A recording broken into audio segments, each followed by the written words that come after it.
Welcome to the Sage Family Podcast, where we explore natural, homeschooling, gentle parenting, simple living, and family adventure. I'm Rachel Rainbow, the Sage Parenting Coach, coming to you from the Pacific Northwest, where I live wild and free in connection with my 3 wildlings and the Papa Bear in our fixer-upper on the beach. This is episode 11, and today I'm here with my friend Nicolette Sowder talking about nature. Nicolette is a nature-connected educator and founder of Wilder Child and Wildschooling. Most days you can find her being led through her farm and forest by her 2 wildlings. Today we talk about what wildschooling is, the benefits of it, getting past our own fears, making intentional lifestyle choices, and bringing all that nature indoors. So join us around the campfire and let's get living the family life of our dreams.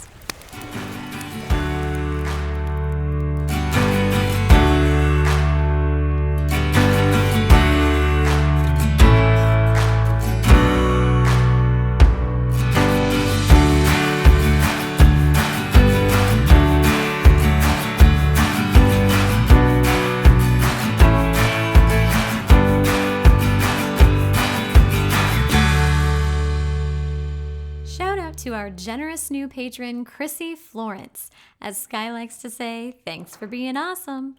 One of the goals I'm working toward through Patreon is bringing the podcast on the road with us for our adventures, so you will feel like you are right there with us as we build driftwood forts on the beach, or frolic through the forest, or attend an unschooling conference, which is what I'm packing for right now. You can make that happen by becoming a patron and giving as little as $1 a month. You'll never hear ads on this show because I want to serve you. So the more you invest in the show, the more I invest in the show, and the better it will be. For this week's adventure, we spent all day in nature, and it was glorious. I organized an educational experience at Oxbow Farm and Conservation Center with a big group of friends, and we really explored the farm with all our senses. Smelling, touching, and tasting all the leaves, flowers, and veggies around us. The kids played hide and seek in the sour-stemmed rutabaga, whose broad green leaves assisted expertly in camouflage. They planted sunflowers. They gently dug through the layers of the worm bins.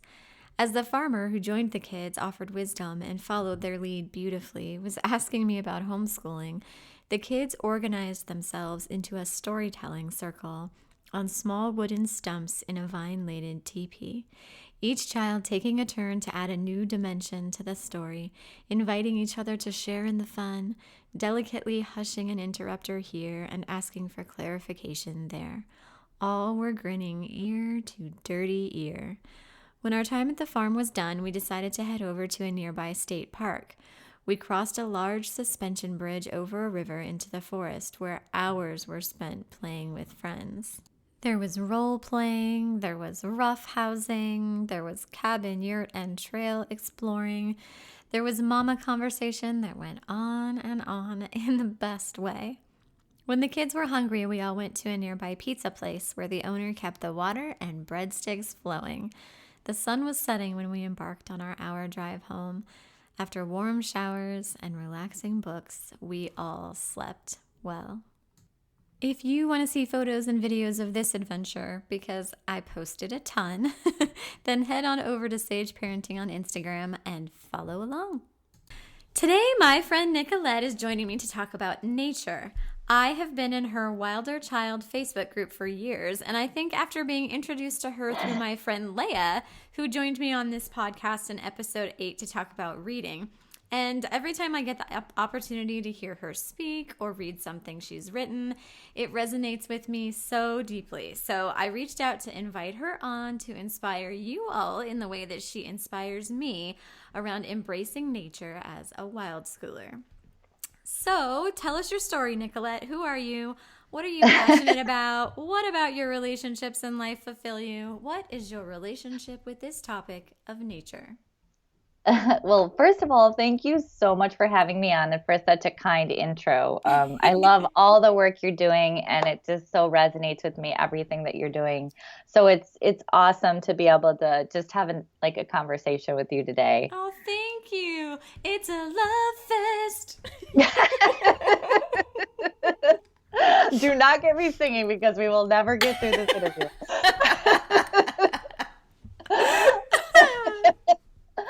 Oh, well, okay. Gosh, I am the founder of Wilder Child and Wildschooling, both organizations focused on nature-connected parenting, nature and education, nature connection. I am a former teacher and project manager, and now I have like a whole new life where I really never saw it coming, to be totally honest. So I'm a farmer now. Woohoo! And baby lambs were born today, you were saying.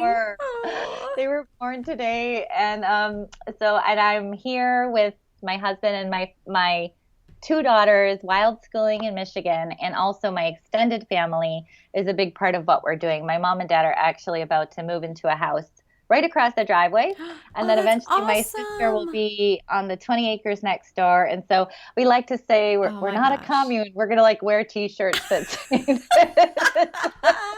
but on the back it's like, yeah, but we kind of are. Oh my goodness, I love it. I think if you call it an intentional living community, then it's on the up and up. I think that's like the official lingo. Well, my father lives with us, so I'm all about the multi-generational and extended family living.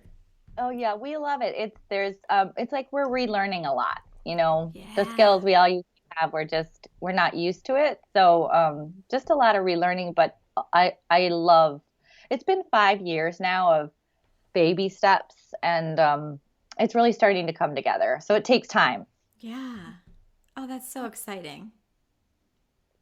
But I'm really passionate about what we're doing here and just being out, but like how I'm able to bring the connection and just everything that's going on here back to the families, serving as like a guide, but less as a guide, and really I feel like I'm walking beside the parents and the educators and the children on this journey, and that I can just hold that space. And so I'm really passionate about that and learning every day, and just. Yeah, it's been really exciting. Oh, I love all that. I did a whole, I think it was episode 2 with Joe Watt about like sort of defining our role. And it was all those words you just used. It was like guide, but like beside, not in front of, and lots of holding space. Yes, yeah. It's been really a great way for me to look at it because the community has taught me so much. And so it's like we're co-creating it together. Yes, collaborating. Yes, yep. Mm-hmm. It is definitely the dance. Yeah. See, all the people who are listening are like nodding their heads like, yep, she belongs on this podcast. She's one of our people. So let's talk about this wild schooling thing. When I refer to natural learning, I am referring to both honoring the nature of a child's body, mind, and spirit, unless you're not a hippie like me and that language sounds too airy-fairy for you, aligning your educational approach with an evidence-based evolutionary understanding of cognitive and psychological development, and the context of learning through a rich life within the natural environment. And that's exactly what sage parenting, quote unquote, is. My entire brand, that's what it's about. It's the wisdom within walking a natural parenting path. So what does natural learning, or wild schooling as you call it, which I love so hard, mean to you? What does it look like?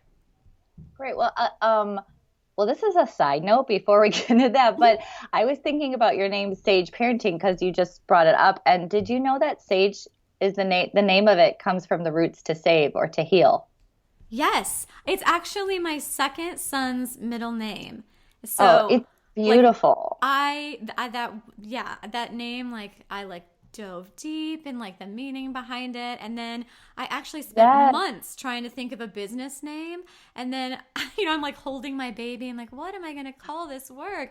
And then I had one of those light bulb moments, like, oh my gosh, like yes, because so much of what I do is about like we were just talking about, like that sort of healing all that controlling kind of mainstream BS that gets in the way of like thriving and living like your best life and having like your best relationships, and really like healing that, getting back to that like intuitive, natural way. Oh, I love the word I love the word heal for the beginning of, and I definitely want to talk about that because I think it's so important. But yeah, the word and like the word for your business and the word wild schooling, you know, what you choose, the framework or the word that you choose, it really, I think it carries a lot of energy. And we were just trying to think of different things to call, you know, what our whole personal homeschooling journey would be. Yeah. And just went through a lot of iterations and really settled on wild schooling. And its connection, it has a strong connection to Wilder Child. And I know that moving to the country has allowed me to connect to nature in a way that I've never even thought was possible. Mm. So it was really our name for it. And I could never have imagined how much that the name and more than the name, but the whole concept behind it would really resonate with so many people, because wild schooling is now at over 30,000 people globally. Wow. So I'm just saying that because it completely took me off guard how this has grown and what this has become. I could never have predicted it, but I think that's the beautiful thing about it. Because like more than a curriculum or like a framework even, I really feel wild schooling as a movement really designed to honor and support like that our innate and not inexorable bond with nature. Yes. And like lend a voice to our inner wild. Yes. And so I think that really struck a chord with a lot of people. Yeah, language is powerful, and when we can put a name to something and a name whose meaning resonates with something that is lying dormant in like in an entire group of people, God, that's just so powerful in creating like a whole movement. Yeah, it's been overwhelming, and like we had talked about before, just amazing to see. Like in nature, things are constantly changing and constantly emerging and shifting, and that's how the definition of it, or like the feeling behind it, and what the path itself is overgrown, which is oh my gosh, which is awesome. And so I'm not afraid to say that, like, I don't have all the answers. I do have some things that I feel have coalesced around it, and it's beginning to take shape. And again, trying to hold space around that has been one of the most challenging, but also most creative, exciting things I've ever done. So it's like this whole thing of trying to feel like you're kind of shaping it, but also standing and having an open stance at the same time. Yes, like with gardening, right? There's this great metaphor from this book, oh my God, what is it? The Carpenter and the Gardener. And really the biggest part of the book that resonates me is just that metaphor from the title that she breaks down toward the end of the book, but about how you approach gardening, how you're not you're not like controlling and willing an outcome, but you're like planting the seeds and you're nurturing it, and you're honoring and respecting the wild ways in which it grows and the different things that bloom. And that applies here too. Yeah, because it would be strange to have this be some strict, fundamental thing, because it's obviously like it is born out of something that is in constant flow. And yet there is a beautiful sense of order within it.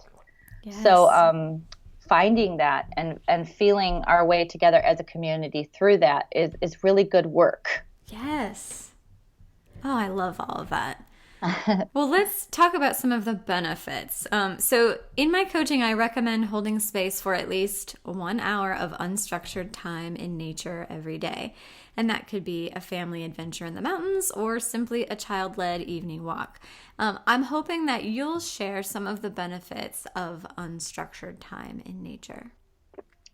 So I think that before I start to think about benefits, I think that, and I've been thinking about this a lot, is really if you honor the relationship between the wild and the child, that's kind of the first step.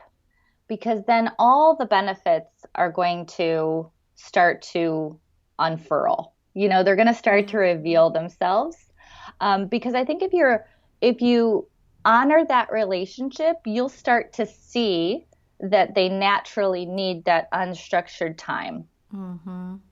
But it's like I think it's gently turning your awareness towards the fact that there is even a relationship there. Yes. And that's the first thing, because I think a lot of times, there's like this tendency to jump to the activities, or jump to the like, what are we going to do? Or even time getting out there. And that's why this whole thing really has, like, there is some steps to it, in the sense that I think, with unschoolers, they go through, this is a little bit of a departure from what you were asking, but I feel like there's a connection here. With unschoolers, it's like we go through a period of, deschooling. Mm-hmm. And I think that's really powerful. And for unschoolers, I think there's something really similar in addition to that. I think the word is a rejoining, entering back into the family of wild things, and rewilding is like a word that I love, and I've used in I think all of my books. Yes, and I think that process has to come before we can even, where we can get back, turning our attention to nature's like calendar, and getting back into the rhythm, getting back into that realignment, like where things are nonlinear, things are cyclical, things are in phases. And then after we spend time really syncing back up, which is how we were synced up for thousands and thousands of years, then we can start to heal our relationship, with the wild and with ourselves. Yes. And that really sets the tone for like how we're going to have our children interact with nature. But there's that work, I think, has to be done before. Absolutely. There are so many things that are identified as individual problems nowadays, particularly among children, but among parents, among the whole family system, and all human beings, really, that I think that in the like pathologizing mainstream framework, it's viewed as like an individual internal problem. But when you sort of zoom out and look at people in context, and you include connection with the natural world in that broader view, it's so often a shifting of things and an inviting of nature back into your story that can heal, like we were talking about, a lot of these issues that seem very personal and very insurmountable. It's actually just sort of shifting the environment around you and connecting with your environment in a new way. And all of these problems that seem so big and insurmountable can be relieved. Well, exactly. And it's very strange, because I think people will try to solve their problems, and even within home education, you even see it, but they have left out that fundamental piece of rejoining first. And so they don't even have another leg to stand on. And because like nature for us isn't like, it's not like a backdrop for our activities or our curriculum, or even necessarily our inspiration. Mm-hmm. Life is our inspiration. So, but for so many people, nature is not even present in their lives. So to start with that, with life, we have to weave back nature back into it. So we understand what it feels like to like stand like a human again. Yeah. So it's like that whole piece of it. It's not like, oh, I think you should wild school because I think nature is so, great. It's more like this is part of our biology, and development is tied to it. And like without it, those things are latent. Reading stuff from Katie Bowman, and how our foot bones, people's foot bones, they don't develop if they're not on a certain, they literally do not develop if you're not walking on certain, uneven, surfaces, and diverse, having diverse paths and experiences. And the same thing can be said of our emotional, intellectual development. Yes. It reminds me of the conversation that we've had a lot around breastfeeding, where where there was this push when breastfeeding had, fallen out of favor so much. There was this push to say breast is best. But then now we've come to this new understanding of it's not that breast is best, it's that breast is the evolutionary norm for our species. So, all of our physiology and our emotional and all of these other things are built around an expectation of that being the norm. And I feel like it's really the same for nature too, where it's not even so much that here's a problem and this will fix it, or here's the list of benefits, or here's the template to apply to like add in or to fix something. It's that connection with nature is the norm, just like you're saying with our feet. Like we are, through the course of millions of years of evolution, they have been designed to develop on on the surface of the earth.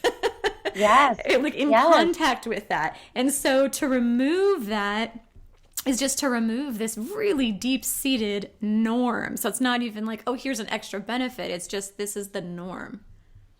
You just said it. Like, that's why, some people in my extended family are like, oh, you guys are just you're such nature lovers. I can see why, your school is nature and like just things like that. And I'm like, but it's more that this is just so fundamental to who we are as human beings that's why we've chosen it as, it's not even a lens that we move through. It's just a part of us that we're reintegrating back into ourselves. And that is our starting point. Yes. So that's what wild schooling, that's what the heart of wild schooling is. And then once you have that starting point, you can start to heal the relationship. And I think that's a lot of a deeper topic, but that is the whole journey, Yeah. Yeah. And it's so, I have said before, like, nature is my church. It's spiritual for me. I feel like it cleanses my soul. Yes. And that is sort of like the highest level, most like airy-fairy version of it. But also, like, I see it, like when I observe my children, that, if like my youngest is indoors all day doing very structured things, he is not himself, because our norm is to honor that wildness and to be in connection with nature. And I see him in that setting, and I'm overwhelmed by all of his strengths and all of his, you know what I mean? But then I think about, like, oh my gosh, if this kid was like in a classroom, like told to sit still and be quiet in a chair for 6 hours a day and do what he was told, I just can't, like, my brain can't even fathom how that could fit, But that just also speaks to how close you are to that wild connection, because I think you do start seeing it, like, once you start to recognize the relationship for what it is, you can't. So one day I was looking at, and this kind of was the impetus for a lot of things for me. It was winter, and I sent the kids out in their winter gear, and I'm like, I'm going to be out in just a second. And I'm looking out the window, watching them and trying to get ready. And it was maple tapping time, and there was a little spile out of the tree, and Maple, we didn't have a bucket underneath at that point. So the girls were running over and they were drinking from it, and it looked exactly like a nipple. Oh my gosh. I almost started tearing up, because it was like a transformative moment for me, in the sense that people say Mother Nature, but we can, because of how we commodify, like our everyday, we just consume nature.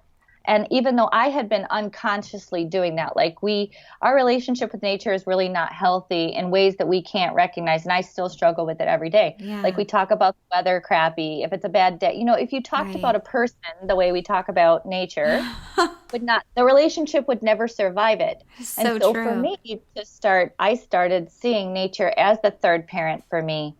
The third, that's the Reggio whole, the third class, the classroom is the third teacher. But for us, nature is a relative, and that's a very, that is an ancient idea. But to really live that, you get so close to nature that as a relative and as someone who's there for you, that when you think about taking your kids away from that, and it's like taking them away from a trust, like somebody who they love and they trust, and you start to see the relationships start to play out in ways you couldn't even ever imagine. Like, I think about my activities and things that I do with the kids. I'm very conscious of the relationship that they already have going. Like, for example, and I'm not downing, I'm not saying don't do scavenger hunts, because, like, I'm not saying that everybody is like, do some fun, have some fun. There's always time for everything. But I think with, when I bring a scavenger hunt out, I have to be super conscious of the fact that I'm actually subverting my children's natural relationship in that moment. So they might be drawn, what we're drawn to speaks about the relationship that we have with ourselves too. Yes. Like, if I'm drawn to, nature does call to us like a voice, but there's also this other piece. So it's that interweaving of us calling to nature and nature calling to us. And when we have kids like pick out certain things in nature and don't let them be naturally drawn to what they're going to be drawn to, at least make room for that. And I think that's where the unstructured time, you're making room for the relationship. And that's what we've realized. Yes. And I mean, you can look at, there are like stacks and stacks and stacks of research on specific benefits of unstructured time in nature. For example, sleep. Like, I do a lot of sleep coaching, and even if, I mean, there are 1,000 things that we look at, but even when we just change this one, it's like so many of the sleep issues dissolve. Fundamental. Yeah. I mean, even adults who suffer from hardcore insomnia, if they spend, there was a big study that showed if they spend a week in nature with no screens, the insomnia is gone. It's gone. Wow. But even aside from like the physiological things, I mean, when we talk about like learning, the natural way that the human brain has evolved to learn is in connection with nature. So when I observe my children and we're out on the beach or in a forest, I mean, they are just firing on all cylinders. They'll have quiet moments. Well, they'll just watch a roly-poly for 20 minutes. And then they'll have 20 minutes where they're roughhousing and jumping out of trees. And like just all of this, it's like fireworks of learning with all of this ebbing and flowing. It's just when I witness that and I try and like take it in and I try to learn from it, in my own deschooling and my own like reconnecting with that well source. It's just the most beautiful and awe-inspiring thing. And then to juxtapose against that, we look at how most children are educated today, and it's just, the contrast just could not be more stark. It's night and day. I mean, we have the most beautiful playground that is wired to our biology. Yeah. That is in our blood, and we don't see it as that. I mean, and it hasn't even been that long that we've been disconnected from it, and we've forgotten so fast. Yes. But, it's like, it is incredible to me how fast the human mind has, our society, I should say, has really forgotten how this was the only classroom. And I don't even like to use the word classroom because it was the only way of living. Yeah. And we've forgotten that. And it seems so trite now to even say that, but it's that's why it's such a process back. Yeah. Even, I feel like I shouldn't have the even struggle with the things that I still struggle with. And every day I'm like, oh, that's such a long way back. But there is a path back. Mm-hmm. And there are other people who want to find the way back with you. And this is the most exciting thing in the world to me, is that we're not only saying as individuals, I choose a different life, but we're saying as a people, we miss our connection. It's hard. Yeah. It's like a heartache, really. Yes. Absolutely. And this journey of rewilding is just that. It's a journey, so there isn't a destination, just like our natural evolution as people. Like, part of that is growing in our connection with nature if that is one of our intentions. And I try not to have like a goal or see it as a destination, but more like an intention and a direction of growth. So just always trying to take steps in the direction of growing those parts of myself and nurturing that connection. Oh my gosh. And what better way to do that than than out there where it's endless. Yes. It's endless. Like it spirals and spirals and spirals. Yes. I go out there. Every time I go out there, and I show that to my kids too. Like, wow, I don't know. I say that a lot out there. I don't know.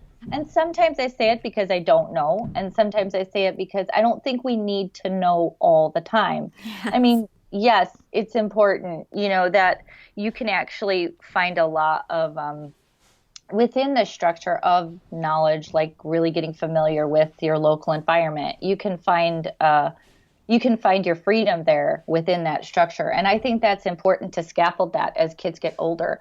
But when they're younger, let them have their names for things. Let them have their songs. Yes. Let them sing their way around their world, because that is part of the bonding.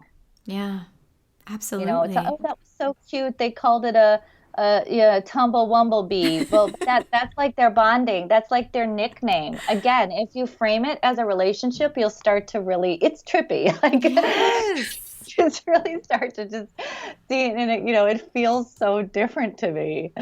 Yeah.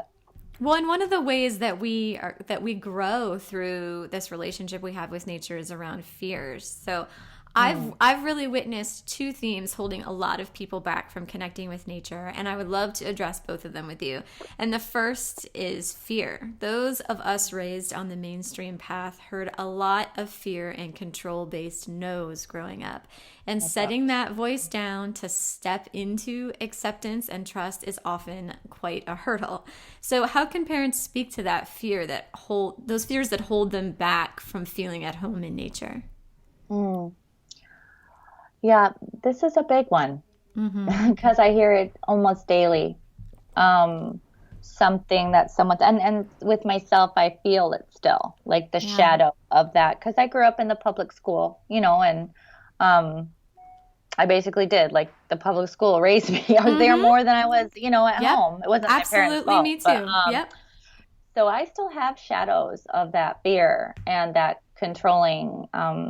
I definitely can feel it inside myself. So that is the whole thing, is just turning your attention to it and just not judging yourself for those fears, but really just looking at it and watching the clouds part, more than being really hard on yourself and how can I fix this and how can I get better. I think if you're immersing yourself with other people too, who maybe they did grow up a little bit differently than you, and they don't have some of those same things. Like, I have a lot of friends here. Just watching them has been so inspiring. Yeah, and role modeling. To people, it's wonderful. As parents, we're kind of afraid to show our weaknesses, and parents don't necessarily. We do get together and kind of have a tendency to, everybody's tired and complain a little bit, but there's not very much soul bearing, oh, this has been really hard. What do you have any, what are your thoughts on this? We tend to do that online, which is odd.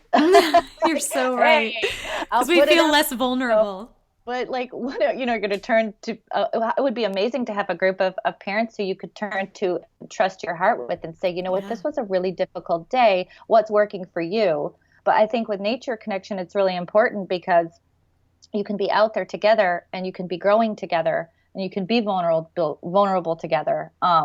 And that's how it used to be. We're not really meant to be doing this alone, which it's no surprise that everybody's just so tired, and it's just the structure is not working. So I think remaking that village is one piece, trying to simulate the village in some sense. Yes. And realizing that that's the first step. I would definitely lean on your community if you can, and try to get with parents who you feel you can be vulnerable with.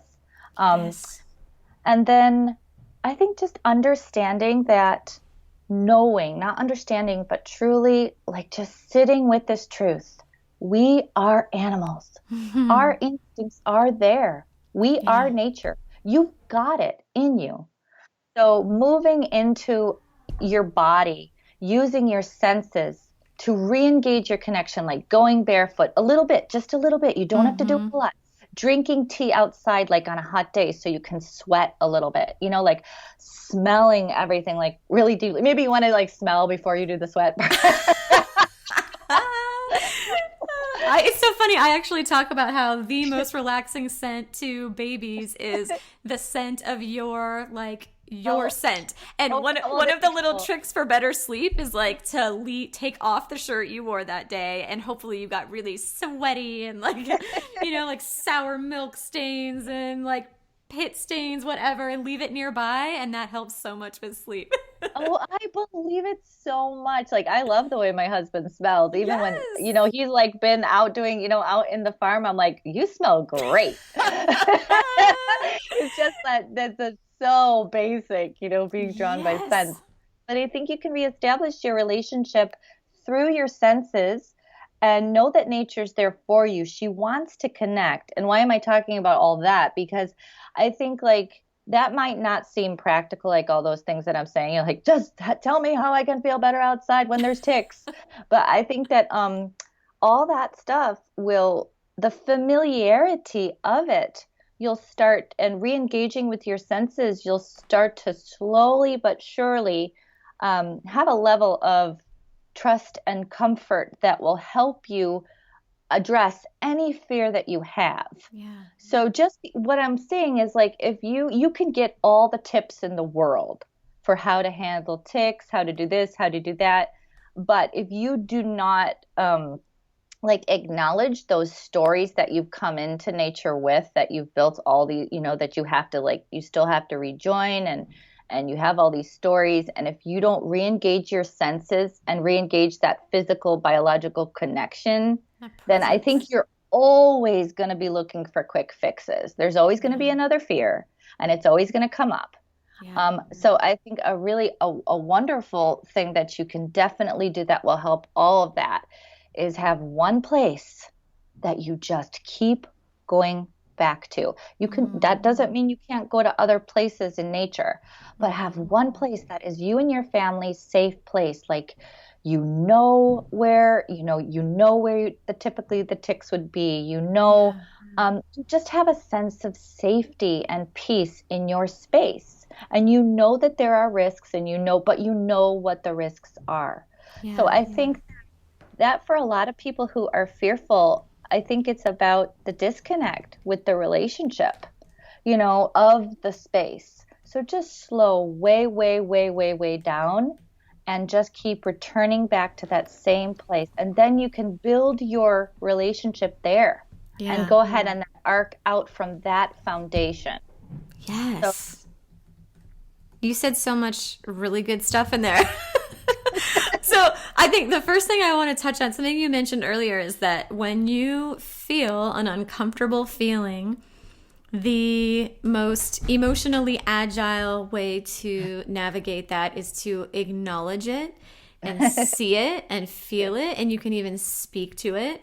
Yeah. And then it will pass. Like, know that feeling will pass. Where we get in trouble is in reacting to those feelings. So the feeling itself is not an enemy. That those feelings are helpful. And again, looking at that evolutionary perspective, they serve a really important purpose. That's a great point. Because we have become so disconnected. Even minimal exposure to nature can trigger those survival instincts and trigger that fearfulness. So we don't need to try and run away from the fear, because the fear is our friend. It's one side of our warrior, right? Like our inner warrior that protects our children and protects ourselves. Fear is like tapping on the warrior's shoulder, like, oh, you might, get ready. We might need you. And that's important. That does, we don't want to kick her out completely. She's important. We don't want to hate her. Like, I have no hate for my fear. Like, my fear is my friend. What you can do is you can change your relationship with that friend. So if when you feel fear, start to stand up and you have this, you sort of surrender to this swelling of other emotions that follow, and your thoughts, you let your thoughts run away with you, and you're listing through all the things that could go wrong, and you're leaving, you're running away. It's the reaction, I think, that gets you in trouble. So if you can just sit Just quiet your mind and just acknowledge that feeling and see it and be okay with it. Allow it to exist. And then speak to it with intention. Like, what do you want to say to that fear? Choose your words thoughtfully. And that's how you can shift your relationship to the fear that is a part of being human and can be a helpful part of being in nature.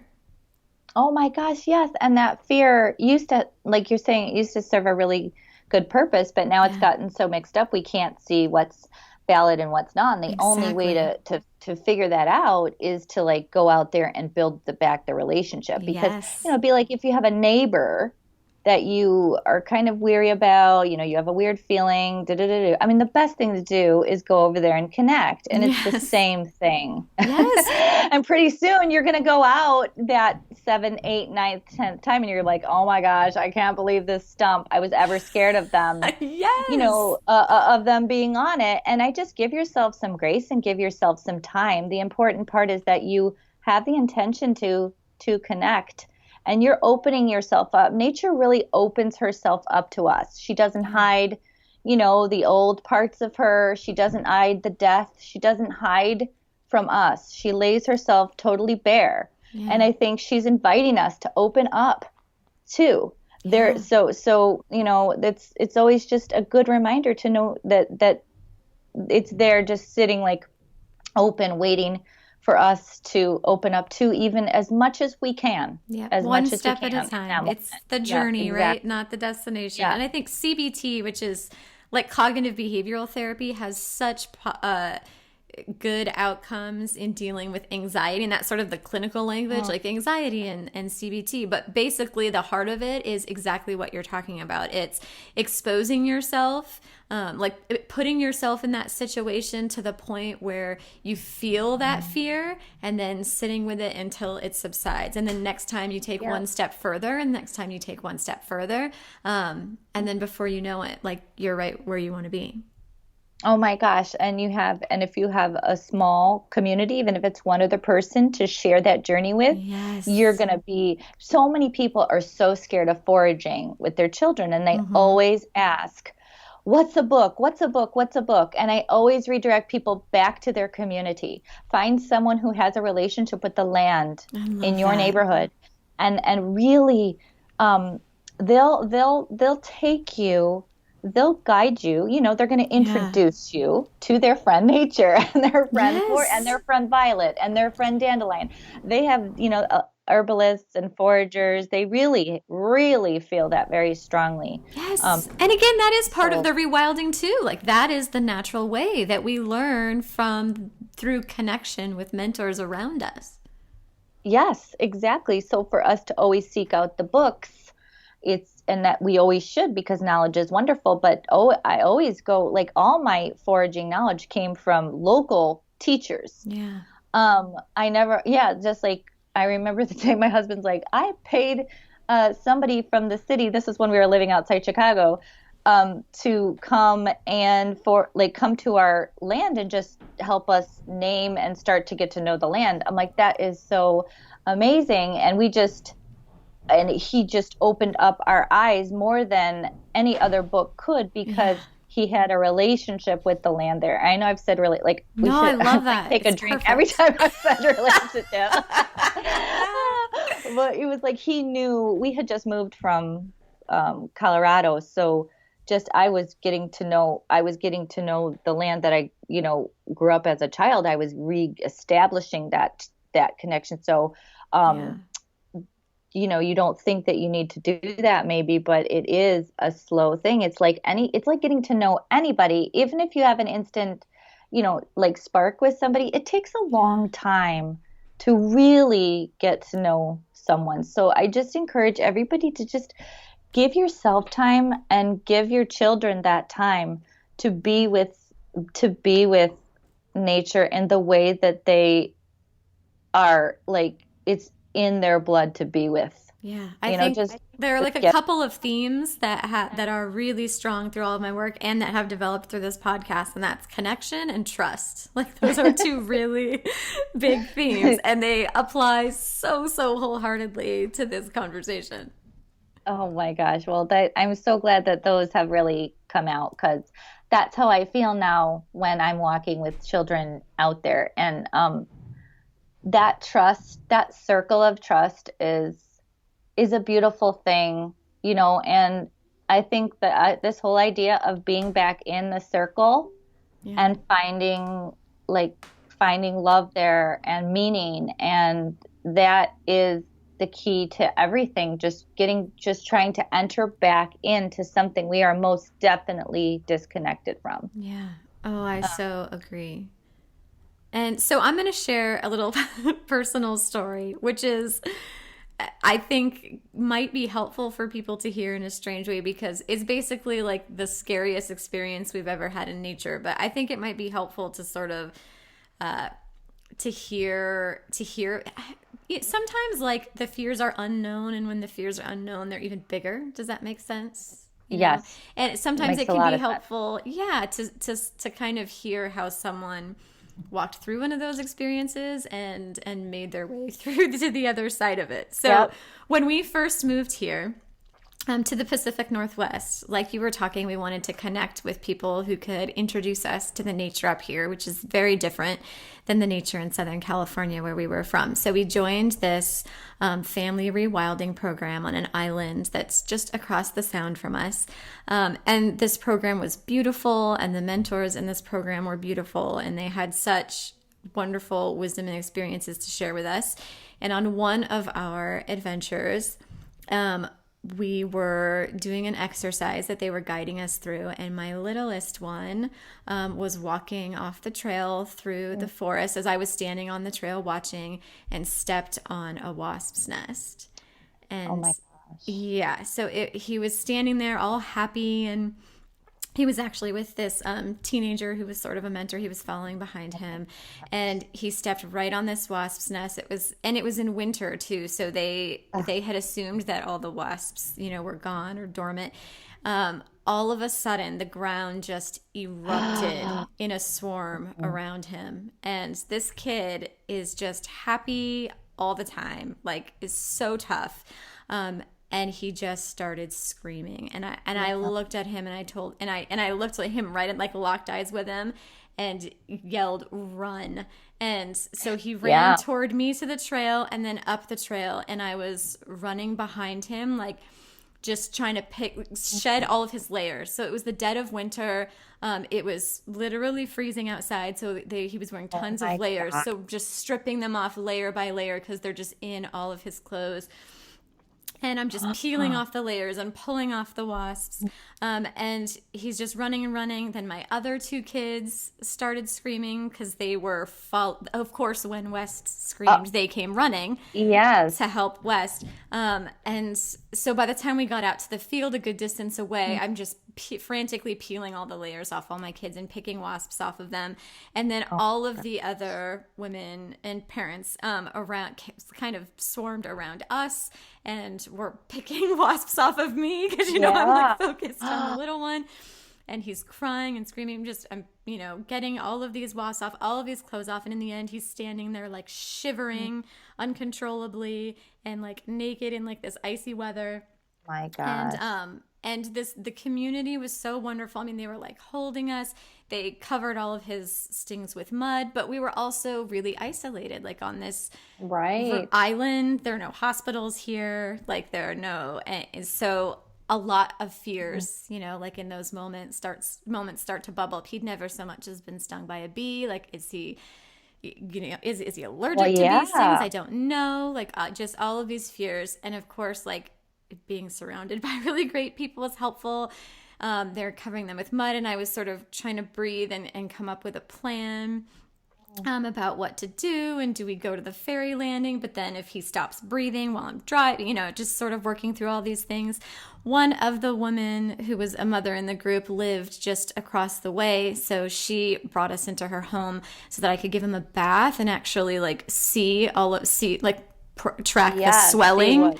Right, actually. And he could warm up because he was freezing. And made him this like nettle tea and soup and a few, within the hour he was just perfectly fine. Like, and we had these new like lifelong friends. and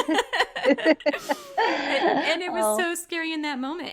And so I think then the real work happens, like not even so much in the moment, but then after the moment. And from the perspective of someone who has a degree in therapy, this is really when the important stuff happens, because this is when you interpret your experiences. So from that experience, do we say, like, I hate nature, nature is evil, and it's out to get us, and it hurts, and it's scary, and I'm never going into nature again?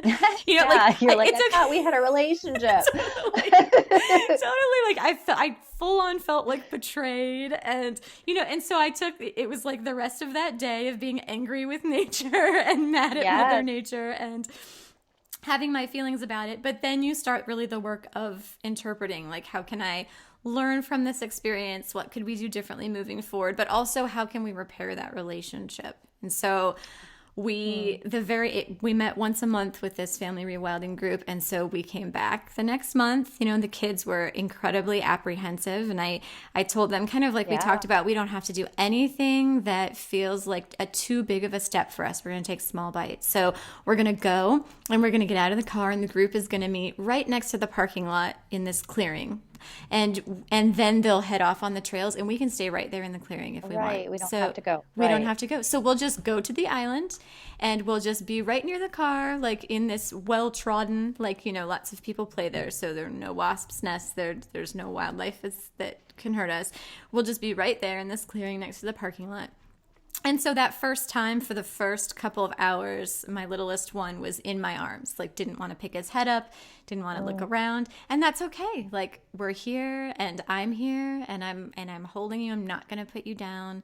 We can sit in the car if you want. We can sit on this log by the car. And then, of course, by the end of the day, he was all the kids were jumping off bridges into the creek and just having so much fun. But we didn't go off on the trail part. But still, again, when we first arrived, the fear level was really high for all of us. And then as the hours ticked by and we did just, we just kept pushing just one tiny step beyond our comfort zone, that fear subsided a lot. And then over the coming months, I just, did more research and talked more with the mentors about how to learn from that. But I think I want to call attention to the interpretation piece, because that can be really huge in where you go in your relationship with nature when you have one of those experiences that might feel really scary. I think you did an amazing job responding to that. And helping the kids integrate, that's the perfect word, integrate what happened. I think it's really interesting too, because you're going to have to integrate a lot more if you're not out there 24/7. Yeah. So what I mean by that is, I think we are,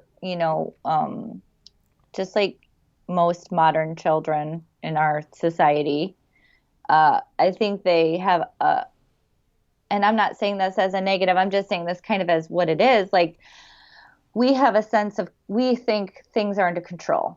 Because we live in houses and we go out, in bite-sized increments and it's sort of a planned thing, and we're not really in a, we're not relying on nature to survive type of thing. Right. So I think we're really extra shocked. Yeah. As parents, and I'm putting myself in this too, for sure. Like, I think we're extra shocked when these things happen, because it's like our sense of control and where we feel we are inside the circle is suddenly upended. But that's really a relatively new thing, because I think parents, traditionally in ancient societies wouldn't have been that. They would have been like, well, that's a part of it. You enter into that, and I don't think it would happen. I don't think it happens that much. I think it's those experiences are fairly rare. I completely agree. They do happen.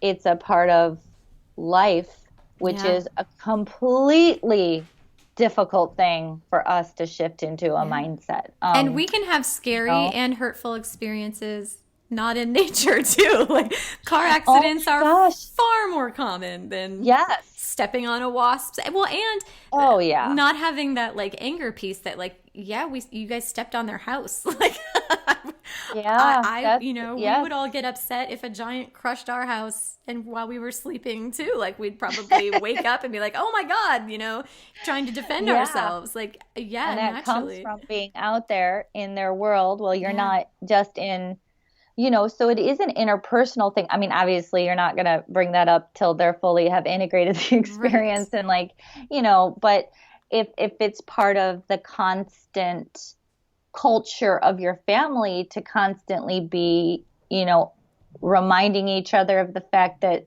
you are in the community of wild things. Yeah. Your expectation of what's going to happen out there is going to be very different, start to be very different. Yeah. And that is a hard thing. It's a hard thing to hear that. It's a hard thing for me to feel. Yeah. But it's not, and I think anything like you're feeling, your emotions are definitely valid, and, reacting the way that's scary. I think no matter if you were out all the time and you lived outside, you'd still be afraid. But I guess what I'm saying is that fear is a part of what we as humans used to be a part of our whole lives. Like, you talked about fear earlier, and really what we've done is by putting ourselves in houses and really isolating ourselves from nature, what we've done is we've been able to, it's really fear-based, so much of it. We're afraid to be exposed to the elements. We're afraid to be back in the circle because things like that happen. Yeah. And because we have this false belief that if we're in this arena where everything is controlled and designed by us and built by us, then that means it's safe and it's right, which is not true, of course. Like I said, with car accidents, I mean, I get in a car and drive somewhere, like I feel like I'm in control, but people die far more often in car accidents than they do out in nature. Right. But there's a sense of, but when you're out in nature, though, the reason that inside the car feels safer, even though it's not, is because, I think we're in the car a lot more. So it's normalized. Yes. And there is nothing that is alive in the car. Yeah. So there's nothing that, besides the humans, but I mean, like, there's nothing that we, like, once you step out, you are, the number one thing is you're having to give up a sense of control, and you're actually having to make room for other living things who also want to thrive, who also want to survive, who actually would rely on you in this interconnected, interdependent situation. That is the scariest thing in the whole darn world. You are people. An animal in an ecosystem with other animals. That is scary. It's like, oh no, like you mean you're putting me on the same level as that? And you were. Well, and we have to learn our ways around safety in the, like, quote unquote civilized world as well. Like you have to learn that you can't run into the middle of the street, and so if we learn those things, we tend to learn them early and we tend to learn them well because we're in that civilized world for so much amount of time, such a great amount of time. So if you're only going into nature for these tiny little bites, that's still great. Like I'll take what you can get. But when you're only going in there those little bits of times, you don't have quite the same opportunity to learn all of those lessons and feel that sense of connection with all of this other wildlife and all these other natural forces that might be new to you. Right. You might still feel like you're high on the totem pole, and you're not really a part. You're not really, don't have to subscribe to the laws out there. But the beautiful thing is, I think the number one really lesson, well, I don't know, there's so many, but like something that's really, really deep in me from being outside so much with the kids is control. Yeah. And you cannot have control in the sense that we try to maintain it. And it has helped me with trying to control my own emotions, trying to dominate situations, dominate just things in my life, like trying to, and I think shape my path. And when you tune into a different rhythm, Oh, which is why yes. I love that we root our wild schooling in this whole concept of reconnecting, is because you have to let go of control in order, you have to, and when, with deschooling, really connecting with nature and getting back into that flow is one way to naturally do that, because you cannot, they are incompatible. Yes. In nature, it is more of a it's more of a flow, and there's more of these interconnected dependencies and relationships. But one thing controlling another thing, it won't hold for very long. It won't hold. It won't. Yeah, it's such a fantastic lesson for us as human beings, because I mean, when you're looking at the parenting through the parenting lens, that mainstream camp really is all about controlling from the top down, and nature doesn't allow for that. You So can't. to exist in harmony with nature, it sets a whole, like you said, it's a whole different rhythm, and we can then extend that rhythm to like our inner selves, like how we are in Yes. relationship with our emotions and our experiences, and in our relationship with our children, how we are in connection with our children. If we can take the lessons of our connection with nature and extend them to these other areas, it can get us so much farther. Oh yeah, it will get us back to life. We'll come Yeah. back to life.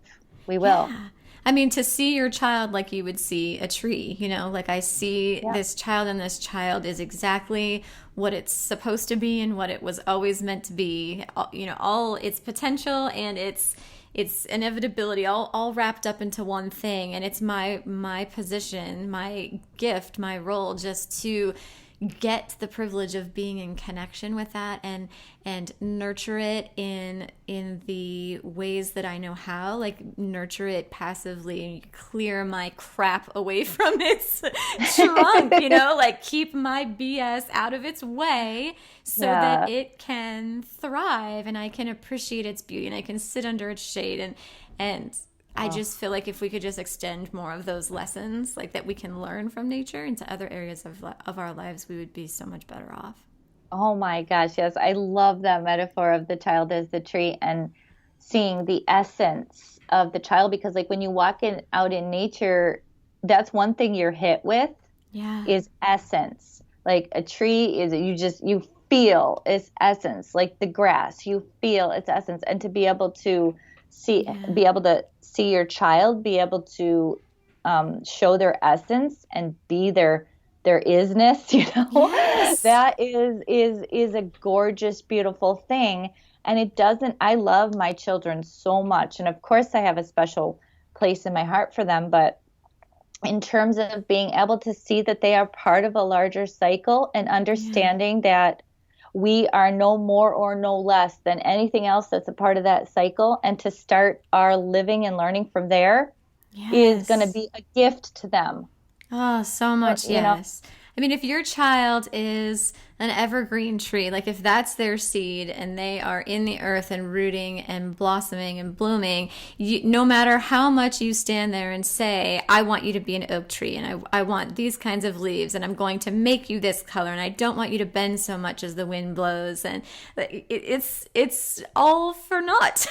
nope. You won't be able to do it. And there's that Yes. control piece again, you know? Yes. So giving up, where the will of the child meets the will of the wild, that's where the wild schooling dance is. And integration into that, and really holding space for that relationship is, it's magic. I think where we do have a lot of control are in our lifestyle choices. So the second thing that I've seen hold people back is perceived opportunity.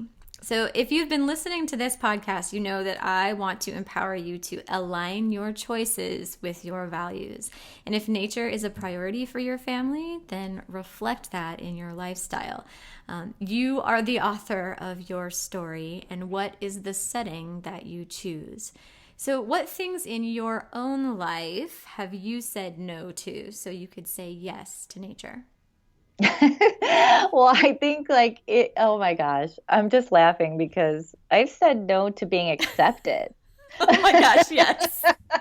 I mean, that's been a tough one for me because my mom's one of 15, and so I have 62 first cousins. Oh my And goodness. they're all, yes, so they're all in the like the region, Northwest Indiana region, most of them. And I can say this because I wish they were listening to this, but I know they're not listening to this, which is part of the reason why I kind of had to walk away. Yes. And just sort of, I still have so much love in my heart for my cousins because I'm very, very close with them. But I had to give up Yes. acceptance of and to be able to step into this more natural lifestyle. Yes. So that was one thing I really, I still mourn it sometimes. Yes. My dad is so funny. Sometimes he's like, oh, wouldn't it be nice to just be normal for a day? Like, I could so relate to that. Yes. I said, everybody has their struggles, Dad, no matter if you perceive them as normal, whatever. But I think there is definitely a feeling of, For sure. especially from my extended family, which is a very real thing. Yeah. And I have had to give up, just the regular events that everybody's attending. I mean, we don't do a lot of extracurricular activities. My daughters are only 2 and 5.5, or almost 3 and 5.5. So that could definitely, I think everything shifts and there's a flow for every time in your family. Mm-hmm. But right now we have to say no, even though we are, wild schooling, we don't have school all day. I still have to say no to all kinds of different things. And we really are, rhythm is on the moon. So I try to, when the moon is waxing, I really do a lot of more heavier, we're on the farm, we do a lot of our heavier projects, and then it hits that full moon, and then we try to do a lot of our processing. Mm-hmm. So it's a way to help us bring that structure and rhythm back into our lives. That is beautiful. And so we also everything is emerging on our farm. So sometimes we think we can do something and nature will tell us that we cannot.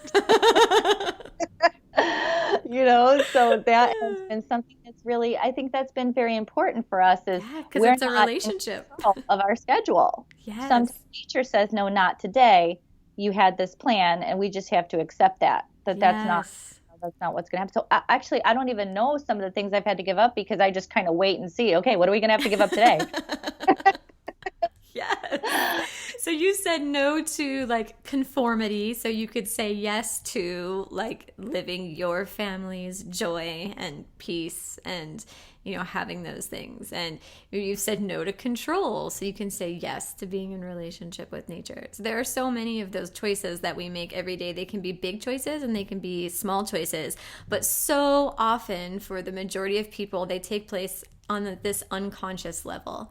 And I think a lot of the work I do is to try to empower families to pull those decisions up to the conscious level and be aware that they are choices. And the vast majority of life is a reflection of your choices. So there are some things that are beyond our control. Yes, like privilege is a legitimate thing and it does exist. Yes. And you know, if someone gets a cancer diagnosis, like I am not saying that they chose that, but there is far more in your life that is within the purview of your choices. That is a reflection of your choices, which should be based on your values. And so I just really want to empower people to write that story for themselves. A lot of times when I'm working with families, like in parent coaching or homeschool coaching, one of the things we do is I say like your values are reflected in your calendar and in your bank account. So let's pull those up and let's start digging in. And when we look at that calendar, almost every time they say at first, well, nothing in here is movable. I hear that every time, like when we first pull up that calendar. Well, there's nothing in here that I can change. And then by the end of the month, of course, everything has been changed. Yes. Well, that's such good work that you're doing. I mean, people, but it's interesting, like our culture and our shifts around the calendar have emerged like, from being in tune with nature, because the thing about it is what you were saying is bringing things up to the conscious level. Mm-hmm. We started to feel it being off because we're in this solar driven calendar that's just relentless, and the clock, that's just a concept that we've created. Yeah. So going back, I think like people don't even feel that they don't even know that they're that it's too much. Yes. So first, like feeling that in your body, and again bringing it back to the senses.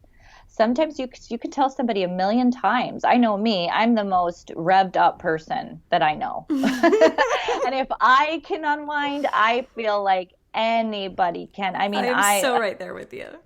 Oh, I mean, I am like, wow. So, sometimes it's like, oh, I'm so high energy and it's good, but it always can spill into anxiety. And the only reason that I even know that now, I never knew that I was anxious at all. The only reason I know that now is because I'm so keyed into a different kind of rhythm that when I get off that rhythm, I can feel it in my bones. Well, and a lot of times in families, it's the children who are, like the birds in the canary in the coal mine. Like the children, they are the ones to show you first that things are out of balance, or that something is not, in the proper alignment here. And they'll show you through their behavior. They'll show you through, just so many different ways. And so oftentimes I find that the children who parents, will come and say, like, there's a problem within this child. But of course, that's not the problem. Right. Right. So let's zoom out. Turn it around. Yeah. Yeah. Let's look at this whole picture, not just this one like blade of grass. Let's look at this whole picture. And then as you start moving things around, you start saying no to a lot of things so you can say yes to other things. And it's really about like holding the space for those values that you can identify and articulate. Then everything changes and those problems that you started with go away. Oh my gosh. And it's so your village too, because I think surrounding yourself with people who aren't constantly driving you. Yes. And like if you can't, there are red flags, I think. Like if you say you can't do something and the person's constantly guilt tripping you. Oh my gosh. Or, you can't do anything. You guys can never come. I think that kind of energy, as you shift your culture, having a culture of people who are casually getting together for unstructured activities, who value that. And hey, do you want to come over for a fire? I think that people have just given up. Like just give up asking us to do a lot of things because the culture of our family just doesn't really align. I mean, obviously we're not gonna, we're not snotty. I mean, we're gonna go outside of our comfort zone, and if there's, we'll try to do what we can, and like I don't want to get stuck in a certain way of doing things all the time, because I think you really can get disconnected from the rest of society that way. But I'm just talking about generally speaking, having that culture, being confident in your own family culture and taking walks together. And as you build this together, you're going to have your own dynamic and culture, and people will feel, sense, and be drawn to that. Like those people who are like you too. And you won't have to constantly be battling the yes, no, because your whole thing will just kind of flow, and you won't have to, even after a while, be so conscious about it. Yeah, and when you can make those bigger or higher level choices, then all of the smaller choices that zap so much energy and positivity from you go away. So like if you say no to relationships with people who pull you away from the person you want to be and the relationships you want to have and the lifestyle you want to live, then you're holding space for those people who actually can nurture those things. You're opening up the space to say yes to those. And if you make like those choices, like maybe it's 1 or 2 or 3 or 4 bigger choices about the relationships with the people you're in connection with, then all of a sudden on the daily basis, you're not having to make like 10 choices about like, no, I don't need to buy that new thing that they're telling me I have to buy. No, I shouldn't feel guilty that my kid fell down and scraped their knee. No, like it frees a lot of that energy up.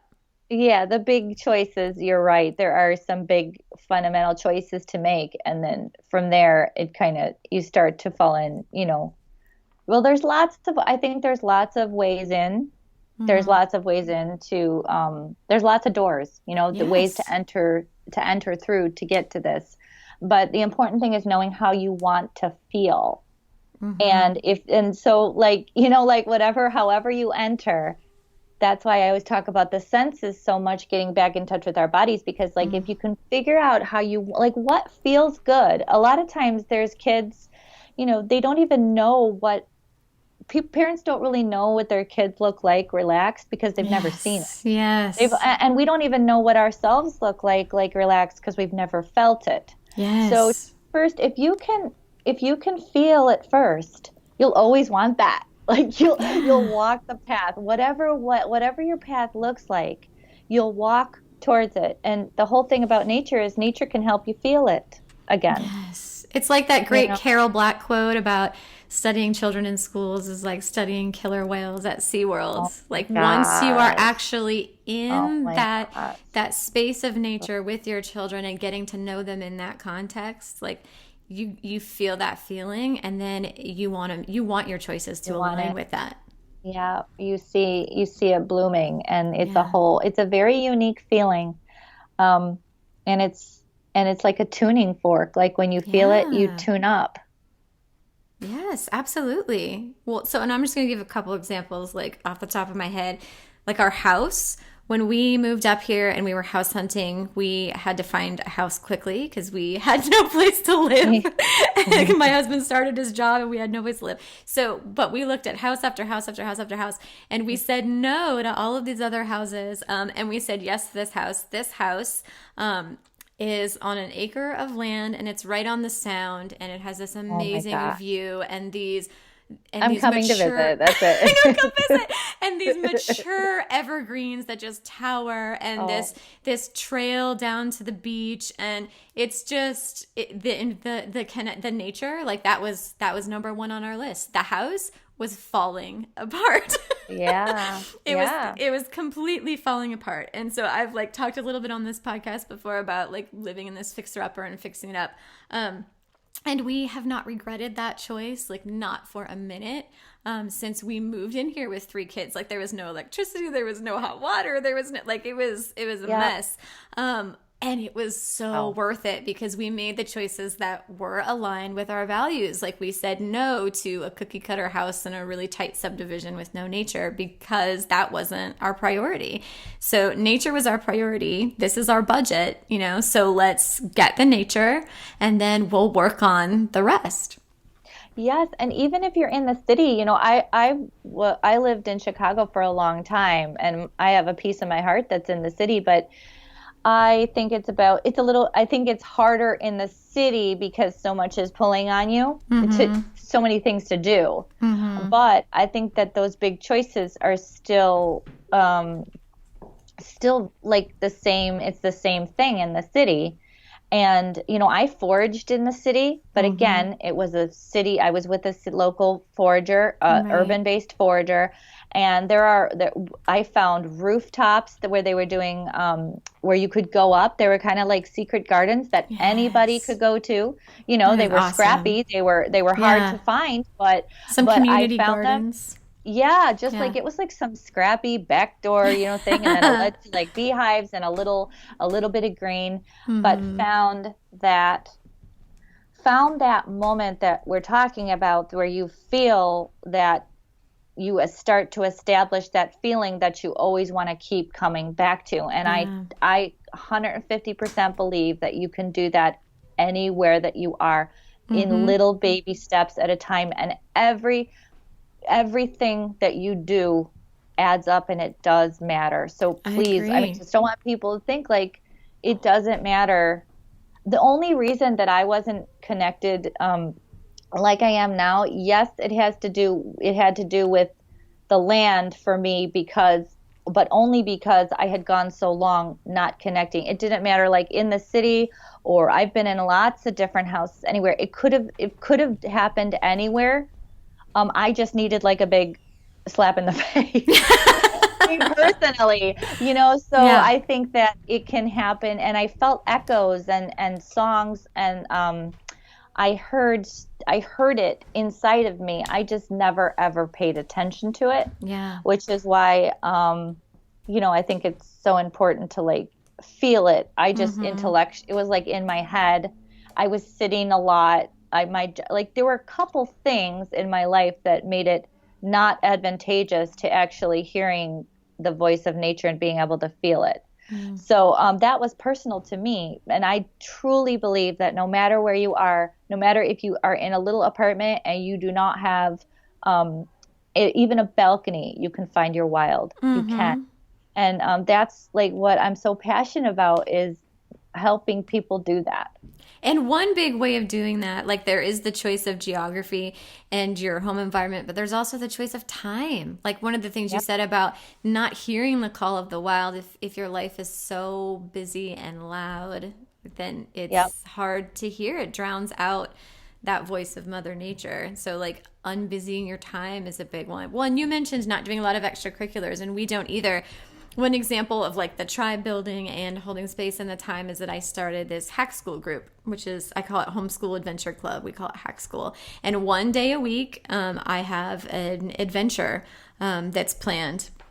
And I just created a Facebook group for it, and I posted all of the events, like one a week, and I organized the vast majority of them are nature-based. And so one day a week, like we are doing some group nature experience, and I try to make it a new one every time. So like this one day a week, we're going someplace new. It might even just be like a new state park, or it might be like a guided tour through like this bee sanctuary, like whatever it is, like a wide variety of things. But like one day a week, like this is how I choose to be intentional with our time. So I might say no to like soccer, but then we say yes, like to this.